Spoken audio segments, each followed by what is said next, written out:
কি হ্যাংলার মতো সেটাকে চিকেন পাকোড়ার পেছনে পড়ে রয়েছে? বেরোতে হবে, চলো এসো। আমি খেতে আর পাচ্ছি কোথায়? অত গদগদ হওয়ার কিছু নেই। বর কেলানি খেলে সব বউই এরকম এগিয়ে আসে। ফার্ম হাউসে টেনেন্ট কোম্পানির কোনো হদিশ নেই। রাগেশ্রীর মৃত্যুকে সুইসাইড বলে চালানো, ইমনের প্রথম ডেড বডি দেখা এবং তার সঙ্গে সুপ্রিয়র অ্যাফেয়ার অ্যান্ড প্রেগনেন্সি, উইলিয়ামসের রেগে পার্টি ছেড়ে চলে যাওয়া, বীরেনের খুন করবার হুমকি, খুন হওয়ার দিন নন্দিনীর কলকাতা চলে যাওয়া। আমি একটা জিনিস বুঝতে পারছি না স্যার, ফার্ম হাউসে টেনেন্ট কোম্পানির সঙ্গে সুপ্রিয় মুখার্জির খুনের সম্পর্ক কি হতে পারে? প্রশ্ন আরো অনেকগুলো। সুপ্রিয় ওরকম একটা কোম্পানিকে তার ফার্ম হাউস ভাড়া দিতে গেল কেন? তারপর ধরো একটা লজিস্টিক্স কোম্পানির ট্রাকে এমন কি থাকতো যেগুলো নিয়ে ফার্ম হাউসে ডাম্প করা হতো? উত্তরগুলো মিসিং। হ্যাঁ, কিন্তু তার সঙ্গে বুঝলে না? আচ্ছা ধরো তুমি এই যে আজকে আমার বাড়িতে এসছো, এক্ষেত্রে আমি হোস্ট, তুমি গেস্ট। হ্যাঁ, আবার ধরো এতক্ষণ ধরে তোমার থেকে অনেক বেশি চিকেন পাকোড়া আমি খেয়েছি, ইনফ্যাক্ট তোমায় খেতেই দিইনি, এক্ষেত্রে আমি গেস্ট, আমি হোস্ট।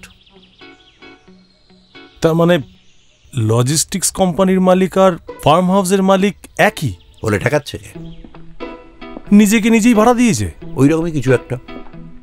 এসি লজিস্টিক্স তার মানে আইওয়াশ শেল কোম্পানি।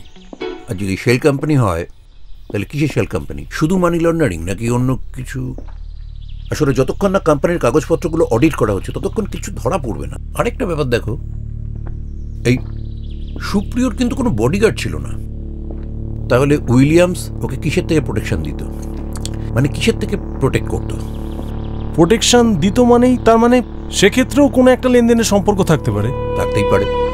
আর যদি থাকে তাহলে কি সেটা শুধু সুপ্রিয়র সাথে ছিল না, অন্য আরো কারোর সাথে ছিল? থাকলে কার কার সাথে ছিল? আর যদি তাই হয়, আচ্ছা শুধু আমরা কেন লেনদেন ধরে নিচ্ছি? এক্ষেত্রে তো কোনো রিভেঞ্জও থাকতে পারে, তাই না? হতে পারে। সেরকম কিছুর জন্য তো কি হ্যাংলার মতো সেটাকে চিকেন পাকোড়ার পেছনে পড়ে রয়েছে? বেরোতে হবে, চলো এসো। আমি খেতে আর পাচ্ছি কোথায়? সাক্ষ্য যাই।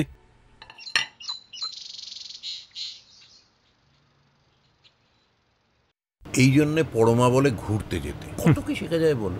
এই চা ফ্যাক্টরিতে না এলে তুমি জানতে পারতে যে চায়ের দুরকম আছে, সিটিসি আর অর্থোডক্স। দারুণ চাটা কিন্তু। আচ্ছা 3 মাস আগে ঠিক কি হয়েছিল? অনেক মাসের মাইনে বাকি ছিল লেবারদের, স্যারও আসতেন না। কিন্তু কি কাজে হঠাৎ স্যার আসেন, সঙ্গে বৌদিও ছিলেন, আর লেবাররা চড়াও হয়।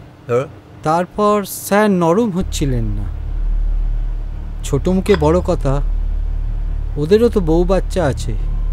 স্যারেরই দোষ, কি করবে বলুন? একটা সময় স্যারকে যখন ওরা মারবেই, আমিও ঠেকাতে পারছি না। মাঝে বৌদি এসে দাঁড়ায়, কি সুন্দর কথা বলল বৌদি ওদের সাথে। অত গদগদ হওয়ার কিছু নেই। বর কেলানি খেলে সব বউই এরকম এগিয়ে আসে।